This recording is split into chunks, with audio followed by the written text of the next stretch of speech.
हुकूमत की जानिब से नैब बिल में तरमीम के खिलाफ सेनेट में भी सियासी दर्जा हरारत आसमान पर रहा। PTI के सेनेटर्स की लीगी अराकीन पर गरज परस। कायदे हिज़्ब इख्तिलाफ शहजाद वसीम ने कहा कि एहतसाब के कानून को कत्ल कर दिया गया है।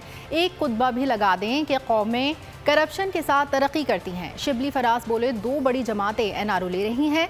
सेनेटर फैसल जावेद ने कहा कि ये लोग मुल्क को बनाना रिपब्लिक बना रहे हैं। मुसलसल दबाव के बाद कायदे ऐवान आजम नज़ीर तारड़ बोले, बैठकर बातचीत के लिए तैयार हैं। जहां गलत हैं आप बताएं, मामले को दुरुस्त करेंगे।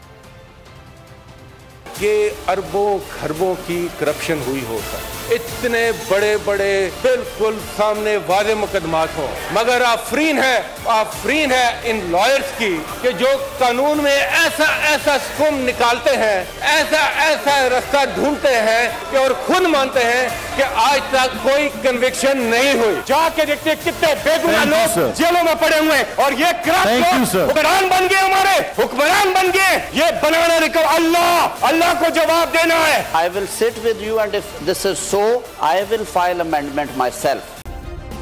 सब्सक्राइब करें और बेल दबाएं ताकि कोई खबर रह न जाए।